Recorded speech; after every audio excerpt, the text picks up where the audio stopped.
Oh, my name is Thomas, and then for our project, we did the change in distance over time in a baseball pitch. This project was done by me, Eugene, Jackson, and Eddie.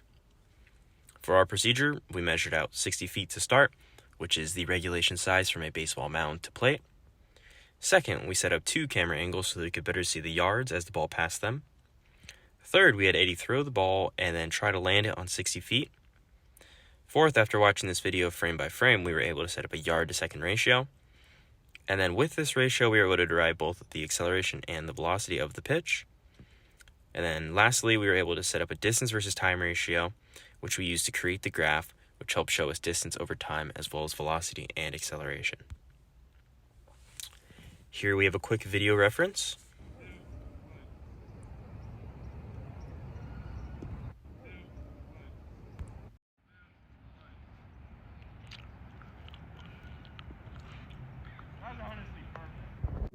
In the data, it says the total flight time of the ball was 1.25 seconds, the total distance traveled was 20 yards, the overall rate of speed was 16 yards per second, or 32.73 miles per hour.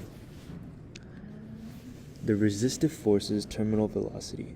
Due to the ball moving in a horizontal direction, the ball's resistive forces will have both gravity and the air resistance that affect the velocity and the distance of the ball traveled.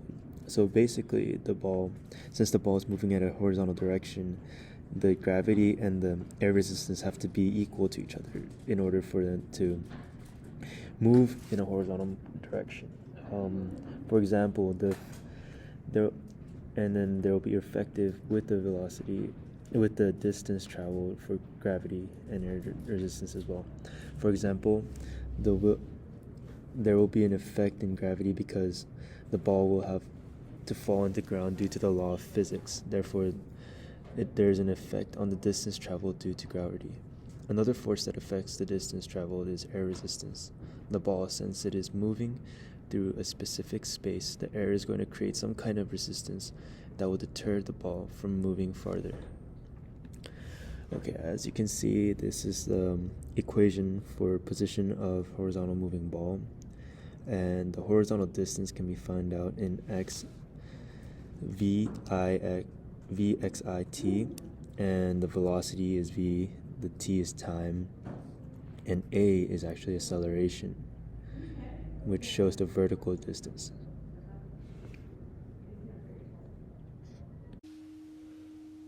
Alright, so this is the graph that we made from doing the change over time assignment on distance over time in a pitch. As you can see from the graph, the y-axis is the distance in feet, the x-axis is time in seconds, which is shown on the bottom right of the screen. First, we did the testing for the project and got our values from it. We then put them into the table so that we would be able to see them in the graph. The left side of the table is time, while the right side of the table is the distance. After this, we made the line of regression, which shows kind of like the middle of the slope. So yeah, this is our graph. This graph definitely allowed us to observe and measure the slope of the ball. This graph proved that the speed of the ball mostly remained constant throughout its flight in the air. So yeah, this is the graph. Just look at it for a few more seconds.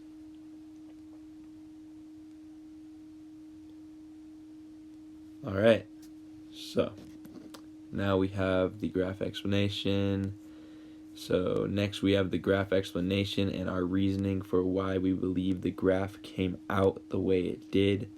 As you can see from the graph, it clearly shows how the baseball mostly stayed at a constant velocity throughout its flight. As Eddie threw the ball accelerated. What was interesting to us is how the ball kept accelerating even while the ball was going down. We thought that the ball would slow down towards the end of its flight. However, this was disproven through the graph and how the ball almost stayed the same constant velocity the entire time. The middle 7 points were a little lower in velocity to that of the first 3 and the final 3. This shows the loss of velocity directly after the throw and the gain of velocity through the gravity's effect on the ball.